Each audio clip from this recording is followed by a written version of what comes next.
Toyota claims you never need to replace your Corolla's transmission fluid. Today, we're going to show you why that's a bad idea.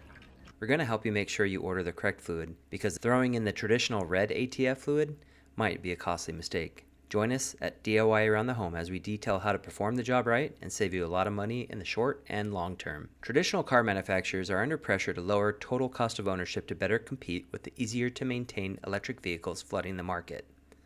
For this reason, they have been recommending longer engine oil change intervals, like 10,000 miles. In a similar move, Toyota is now suggesting Corolla transmission fluid won't need to be replaced for the life of the car, whereas in the past it was recommended to be changed every 60,000 miles. At the conclusion of this video, we'll show you what 60,000 mile old Corolla transmission fluid looks like next to new fluid, and let you decide if you think it will last a lifetime. For those with extensive experience in all the tools, pause the screen now and review the vital information. Also, while you're here, check out my growing Corolla playlist. Okay, I'm going to go through the table and kind of show the different items that we have for the job. This is the Toyota specific fluid needed for the 5th gen transmission. Highly recommend. I imagine over time they will come out with aftermarket fluids that may work, but for right now, this is all you pretty much have. Recommend a ratchet. Here, this is a 3/8. You can probably get different sizes. What you're going to need for the drain bolt is a 10mm drive Allen bit that will go on here and allow you to take off that. The 24mm socket is going to allow you to take off the fill, which again, do that first. This is just an extension piece. Put that on here, and that allows you, using the 10mm over here, to get off the undercarriage bolts. So up at the front, there's 4 or 5 bolts, and then there's a bunch of plastic clips. Use a screwdriver to kind of get the plastic clips off. Just kind of pry them in, pull them out with your fingernails. They come off, and then these ones are the ones where you're going to need the 10mm. So these are really the tools involved with the project. You can also use a 3/8 bit as a substitute. And then of course the drain pump itself. That's going to be going into this. And so there's different adapter pieces. I put on this one. I had a shorter one. I also have a longer one. But for this size, this makes sense. It gets pretty close to the bottom of the barrel. So then it goes down here. So this red cap is a little large. This particular kit that I bought came with 3 different sizes. So I'm going to swap out this red cap for a different one to see if I can find a better match for this top. There we go. Okay. And as you tighten this, tightens to the bottle. Now we're ready to pump. At a minimum, you need a container to catch the oil. One on the left kind of does it all. What I like about the one on the right is it actually has markings that allows me to confirm how much oil is coming out of the container. If you can, get a large cardboard box. Helps you detect leaks, but I pull this out as well. Then I have this silver drip pan as my primary line of defense. I chose rhino ramps to lift up the vehicle to get to the undercarriage panel, and then later moved to jacks and jack stands to hold up the vehicle level so I could perform the work. You can do this whichever way you'd like. First we'll remove the 5 bolts, then move on to the panel clips. You're basically taking a screwdriver, popping it in, it pops out a little bit, then you pull it out. I have one more clip. Here's the access panel with the bolt and clip locations. Important to note, you do not need to remove this inner panel that's used for accessing the engine oil area. My jack is 6 inches tall, and when I slide it under the front of my Corolla, it almost makes contact with the vehicle, which is why I add these 1/2 inch pieces of sheet wood to go underneath the front tires. This allows me to have a little bit more clearance between the car and the jack. With the rear tires chalked, I proceeded to slide my jack into the location specified in the owner's manual. There are 3 depressions with 3 nuts that you want to jack it up in the middle one. Lift it up high enough to be able to slide a jack stand in under the front sides of the car at the appropriate jack points. Check out the video linked above for a more thorough breakdown on how to lift up the Corolla. Today I'm using these jack stand pads that I've never used before. Their slotted design protects the pinch weld from being crushed or deformed. You align it to where the slot of the pad is aligned with the pinch weld, and then you lift it into place. After placing both jack stands, lower and remove the jack. Moving to the back of the car, there's definitely more space. Look for this inverted pyramid cone shape thing and go ahead and lift the jack until it makes contact, and proceed moving forward with lifting up the rear of the vehicle until you've reached the height that you need to. All-wheel drive vehicles will have a little bit different looking jack point as seen in the image above. Once at the right height, place the jack stands. Not shown is the jack stand on the passenger side of the vehicle. Next, release the jack and lower to the ground so the vehicle is supported by the jack stands.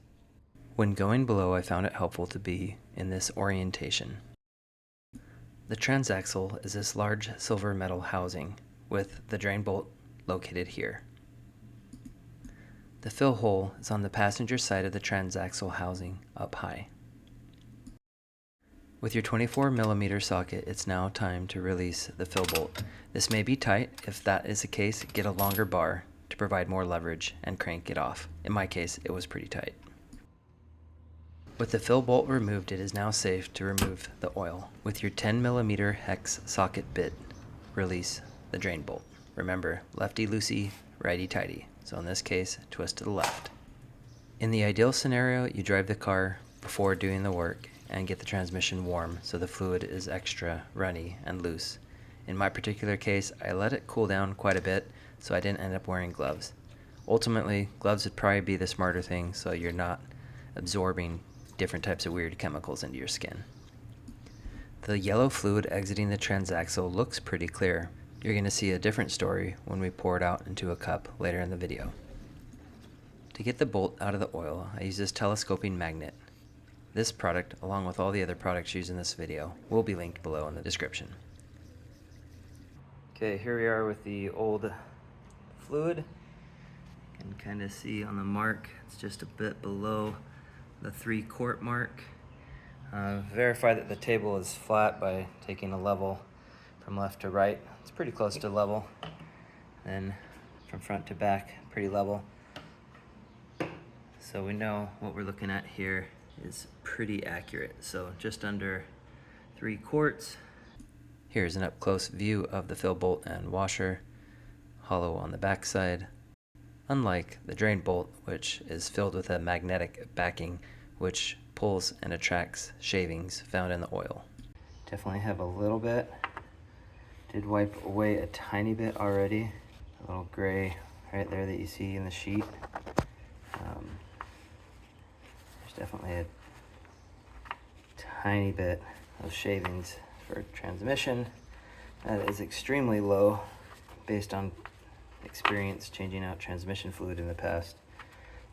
But you could definitely tell the liquid wasn't a perfect yellow, and that's what I believe the replacement liquid will look like. So starting it with your fingers guarantees no cross-threading. With the new washer on and it hand threaded, it's ready to tighten officially.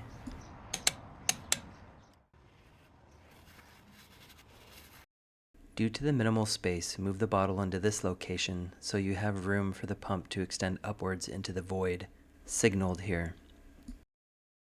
Next, insert the end of the tube into the fill hole. I started to see a little bit of leaking, so I took off this black clip and reinserted the tube into the housing and was able to pump very well for a solid 3 or 4 minutes until I got all fluid into the transmission, and then you started to see the substantial leaking because it was now overflowing. It was completely full. Remove the tube, get a paper towel and kind of clean up the area.